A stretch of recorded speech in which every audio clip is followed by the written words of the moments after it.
Welcome my dear rockets. कैसे हो आप सभी? आज हम देखने वाले हैं राहु। मूवी की शुरुआत में हमें एक बच्ची को दिखाया जाता है जिसका नाम भानु है। भानु अचानक से एक सांप को देखकर वहीं फ्रीज हो जाती है। तब उसके पिता भार्गव उस सांप को उठाकर दूर फेंक देते हैं। असल में भानु जब भी किसी पैनिक सिचुएशन में होती है या खून देख लेती है तो वो एकदम से फ्रीज हो जाती है और साथ ही उसे दिखना भी बंद हो जाता है। हालांकि कुछ देर के बाद वो बिल्कुल ठीक हो जाती है। भानु की माँ उसके बचपन में ही खत्म हो चुकी थी। तब से उसे भार्गव ने ही संभाला है और वो अपनी बेटी से बहुत प्यार भी करता है। भार्गव की बात करें तो वो असल में पुलिस ऑफिसर है जिसे उसी वक्त फोन आता है कि मशहूर क्रिमिनल नागराज और उसके भाई को कहीं देखा गया है। अब ये खबर मिलते ही भार्गव वहां पहुंच जाते हैं पुलिस के साथ। इस दौरान नागराज और पुलिस के बीच काफी फायरिंग भी होती है और एक गोली आकर भार्गव को छू कर निकल जाती है। इस कारण उसका खून निकलता है और फिर उस खून को देखते ही भानु जैसे जम सी जाती है। साथ ही उसे कुछ दिखना बंद हो जाता है। अब भानु को इस तरह खड़ा देखकर नागराज का भाई उसे पकड़ लेता है और इस चीज को भार्गव भी देखता है तो वो नागराज के भाई को गोली मार देता है। उसकी वहीं पर मौत और साथ ही नागराज पकड़ा जाता है। यहाँ नागराज भार्गव को धमकी भी देता है कि तुमने मेरे भाई की जान ली है और जब मैं छूटूंगा तो सबसे पहले तुम्हें और तुम्हारी बेटी को मारूंगा, तब हिसाब बराबर होगा मेरा। भार्गव उसकी इस धमकी पर ध्यान नहीं देता क्योंकि उसे अपनी बेटी की चिंता होती है। वो अपनी बेटी को एक डॉक्टर को दिखाता है जो कि भार्गव से बताते हैं कि भानु को एक कन्वर्सन डिसऑर्डर है जिसकी वजह से वो किसी भी पैनिक सिचुएशन में कभी कभी तो फ्रीज हो जाती है और अगर खून को देख लिया तो उसे देखते कुछ समय के लिए ब्लाइंड हो जाती है। हाँ, उसकी कंडीशन थोड़े वक्त के बाद फिर नॉर्मल हो जाएगी, लेकिन प्रॉब्लम यह है कि अगर ऐसा ही चलता रहा तो इन फ्यूचर ये परमानेंट ब्लाइंड हो सकती है। आपको इसका खास ख्याल रखना पड़ेगा। अब भार्गव अपनी बेटी को एक पेन देता है, वो टिक टिक करने वाला पेन। साथ ही कहता है कि जब भी तुम्हें डर लगेगा या आंखों के सामने अंधेरा छा जाएगा तो इस पेन को गिनते गिनते हुए दबाना, ताकि इससे तुम्हारा स्ट्रेस कम हो जाएगा और सब कुछ नॉर्मल हो जाएगा। इसी के साथ कहानी 20 साल आगे आती है। यहाँ हम देखते हैं कि भार्गव अब पुलिस कमिश्नर बन चुका है और भानु भी ऑटोमोबाइल इंजीनियर बन गई है। भानु का एक कोवर्कर उसको एक फिश गिफ्ट के तौर पर देता है। इसी बीच दिखाते हैं तो दूसरी ओर नागराज की पत्नी की मौत हो जाती है और उसका अंतिम संस्कार करने के लिए पुलिस नागराज को लेकर आती है। मतलब कि नागराज को उस समय बहुत लंबी सजा हुई थी। अब यहाँ मौका देखकर नागराज अपनी ही बेटी स्फूर्ति को ढाल की तरह इस्तेमाल करता है और यहाँ पुलिस की गाड़ी में भागने की कोशिश करता है, जिस दौरान एक पुलिस वाले की गोली नागराज को लग जाती है और इस कारण गाड़ी के ग्लास में खून लग जाता है। अब नागराज गाड़ी भगाते हुए रोड पर आ जाता है। इसके पीछे भानु की गाड़ी होती है। अब जैसा कि हम भानु की कंडीशन के बारे में जानते हैं, वो जैसे उस गाड़ी में खून को देखती है तो उसे दिखना बंद हो जाता है और वो किसी तरह अपनी गाड़ी को एक जगह पर जाकर रोक देती है। थोड़ा भी गाड़ी रोकने में दिक्कत होती तो यहाँ भानु सीधे ऊपर जाती। कुछ देर के बाद वो नॉर्मल हो जाती है तो देखती है कि जो फिश उसे गिफ्ट के तौर पर मिली थी वो गाड़ी में नीचे गिरी हुई है और पैकेट फटने की वजह से सारा पानी गिर गया था। भानु चारों तरफ देखती है तो उसे कुछ समझ में नहीं आ रहा होता है क्योंकि उसे कुछ दिख ही नहीं रहा था। बहुत ढूंढने के बाद उसे वो मछली मिल जाती है। वो बाहर निकलती है तो भानु को पानी के बहने की आवाज आती है। भानु फिर धीरे धीरे उस तालाब की तरफ बढ़ने लग जाती है और तभी अचानक से वो ठोकर खाकर गिरती है और वो मछली उसके हाथ से छटक जाती है। इस दौरान वो पैन को निकालकर उसे बार बार खोलने बंद करने की कोशिश करती है। उसी वक्त भानु को कुछ थोड़ा बहुत दिखने लग जाता है और वो देखती है मछली पानी तक पहुंच चुकी है। फिर भानु वहां से अपने रास्ते पर चल देती है। इसी बीच भार्गव को फोन के जरिए नागराज के भाग जाने के बारे में पता चलता है। यहाँ भानु जब पार्किंग एरिया में आती है अपनी गाड़ी पार्क करने के लिए तो उसे दो अनजान लोग किडनैप कर लेते हैं। उन्होंने भानु को अपनी कार की डिक्की में डाल दिया था और उन्हें ऐसा करते हुए एक आदमी भी देख लेता है, लेकिन उस आदमी को इनमें से एक किडनैपर इतना मारता है बेल्ट से कि जब तक वो मर नहीं जाता। उसे मारने के बाद ये लोग फिर यहाँ से निकल जाते हैं। इसके साथ सीन फ्लैशबैक में जाता है। एक बार भानु उसकी सहेलियों के साथ सिक्किम गई हुई थी। एक दिन जब भानु निशाना लगा रही थी तब वहां शेष नाम का एक लड़का आकर उसे ठीक से निशाना कैसे लगाना है ये बताता है। असल में जिस होटल में भानु रुकी हुई थी शेष उसी होटल में काम करता था।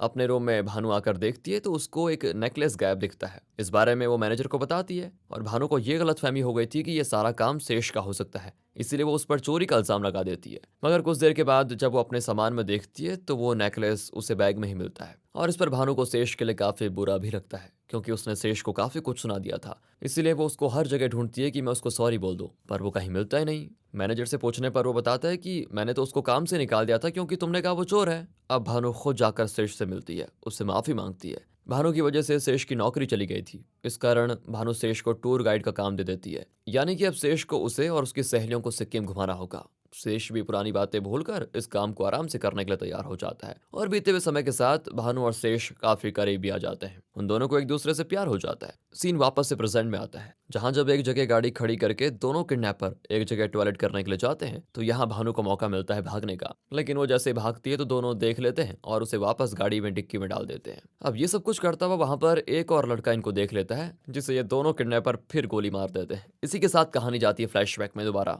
एक दिन शेष सभी से कहता है कि चलो टाइगर वॉक पर चलते हैं। भानु की दोस्त तो जाने से मना कर देती है, लेकिन भानु को टाइगर देखना था इसलिए वो शेष के साथ चल देती है। यहाँ शेष भानु से कहता है कि देखो यहाँ पर इस वक्त टाइगर नहीं आते। मैंने झूठ बोला ताकि मैं तुम्हारे साथ अकेले में कुछ टाइम बिता पाऊं।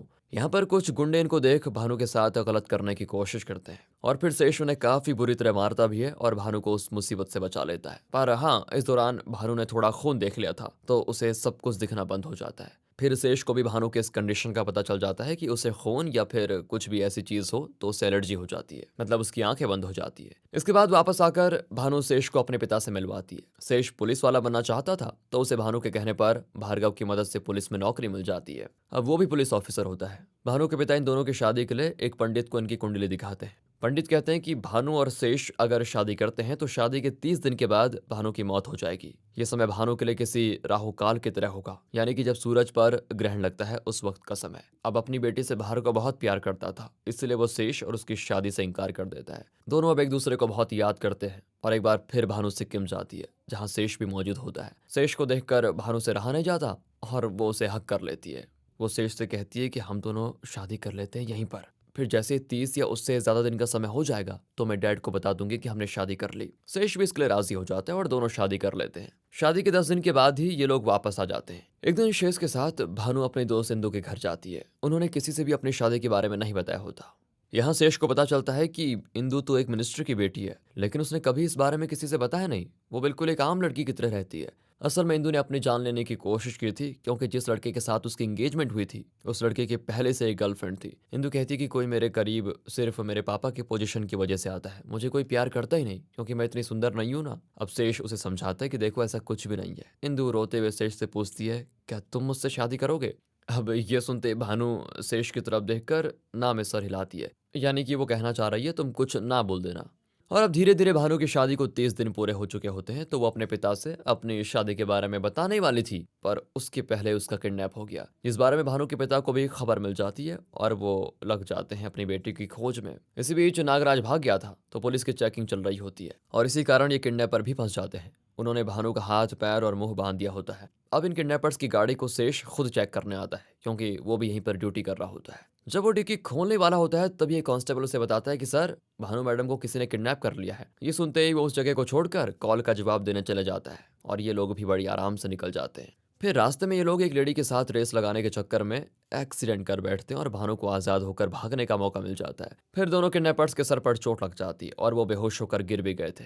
भानु जैसे ही खून देखती है तो उसकी आंखों के सामने वो अंधेरा छा जाता है। फिर वो किसी तरह बड़ी मुश्किल से आगे भागना शुरू कर देती है। अब उसे रोड की तरफ जाना चाहिए था, इसके बजाय वो जंगल की तरफ चली जाती है। भानु वही पैन को खोलते बंद करते करते करते एक रेलवे ट्रैक से होकर गुजरती है। तभी उन किडनैपर्स में से एक को होश आ जाता है और वो भानु का पीछा करता है। अब उसके कान में चोट लगी थी तो उसे कुछ सुनाई नहीं दे रहा होता है, जिस कारण उसे ना तो ये पता चलता है कि वो रेलवे ट्रैक पर खड़ा है और साथ ही ना ये पता चलता है कि ट्रेन आ रही है। अब इससे पहले वो भानु को गोली मारता, ट्रेन उसको उड़ा देती है। फिर कुछ देर के बाद जब भानु को दिखने लग जाता है, मतलब जब वो होश में आ जाती है, तो देखती है कि वो जंगल के काफी अंदर तक पहुंच चुकी है। उस जंगल में उसको एक घर दिखता है जिसको देखकर वो दरवाजे पर खटखटाती है और इस घर के अंदर से हम नागराज को निकलते हुए देखते हैं, यानी कि नागराज अपनी बेटी के साथ इस जगह पर छिप कर रह रहा है। फिर वो भानु को देखकर उसे अंदर बुलाता है। अब भानु जल्दी से हैदराबाद जाना चाहती थी लेकिन रात बहुत हो गई थी और जंगल भी घना था, तो नागराज भानु से कहता है कि अभी तुम नहीं जा पाओगे, सुबह होने दो, रात वहीं रुक जाओ, कल मैं खुद तुम्हें छोड़ दूंगा। नागराज की बेटी स्फूर्ति भी भानु से रुकने की जिद करने लग जाती है कि रुक जाओ।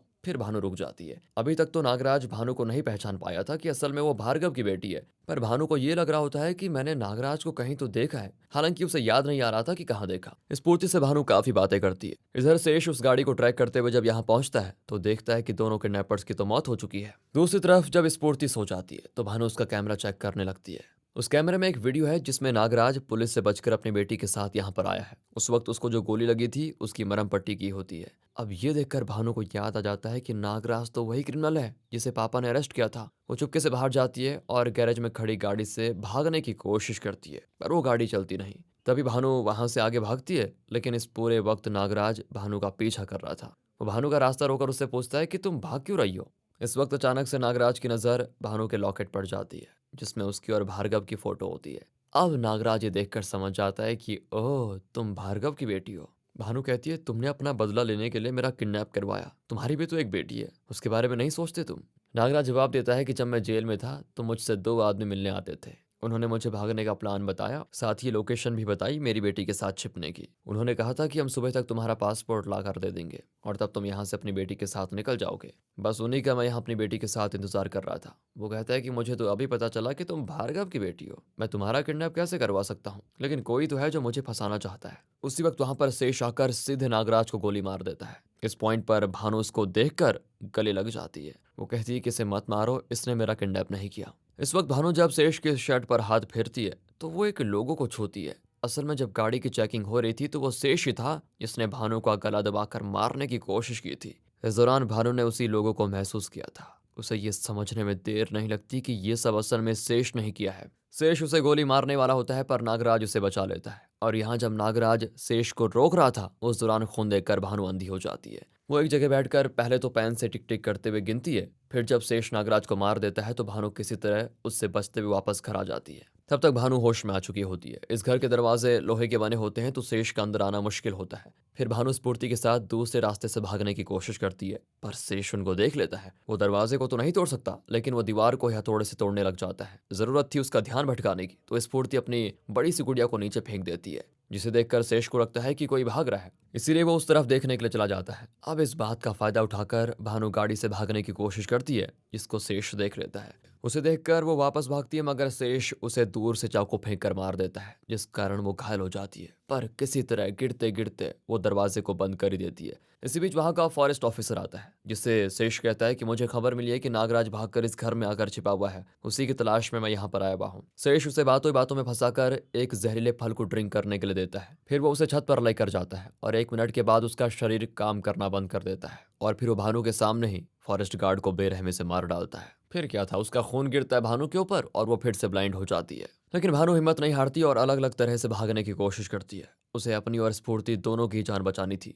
मगर शेष उन पर भारी पड़ रहा होता है। वो भानु के बाहर निकलने पर एक पत्थर से मारकर उसे घायल कर देता है। असल में हुआ ये था कि स्फूर्ति को भागते हुए शेष ने देख लिया था और सर में चोट लगने के कारण वो बेहोश हो गई। अब शेष उसे ना मारे इसलिए भानु बाहर निकलती है पर उसे भी शेष घायल कर देता है। वो भानु के पेट में लात मारने वाला होता है तभी भानु उससे कहती है, मैं प्रेग्नेंट हूँ, मुझे मत मारो। मगर उसको कोई दया नहीं दिखती। वो उसके पेट पर कई लात मारता है और इस दौरान भानु किसी तरह उसे बाहर धकेल कर दरवाजा बंद कर ही देती है पर उसको ब्लीडिंग हो जाती है, यानी कि उसका बच्चा मर चुका है। बाकी अपनी ब्लीडिंग देखकर वो खुद भी दोबारा अंधी हो जाती है। बाहर खड़ा शेष उसे बताता है कि आखिर में ये सब कर क्यों रहा हूं। दरअसल शेष ने भानु को अपने प्यार के जाल में इसीलिए फंसाया क्योंकि वो कमिश्नर की बेटी थी। उससे शादी करके शेष को पैसा मिलेगा और दौलत बहुत ज्यादा। इसीलिए जब भार्गव ने शादी के लिए मना कर दिया तो उसके बाद भी शेष ने भानु का पीछा नहीं छोड़ा। दोनों की शादी हो गई मगर फिर शेष को इंदु के बारे में पता चला कि वो मिनिस्टर की बेटी है। इसलिए शेष ने सोचा कि कमिश्नर से बड़ा तो मिनिस्टर होता है, क्यों ना वहां अपनी चाल चलूं, और इस तरह उसने इंदु को भी अपने जाल में फंसा लिया। अब शेष को भानु से छुटकारा चाहिए था, इसीलिए उसने भानु को मारकर उसकी मौत का इल्जाम नागराज पर डालने का प्लान बनाया।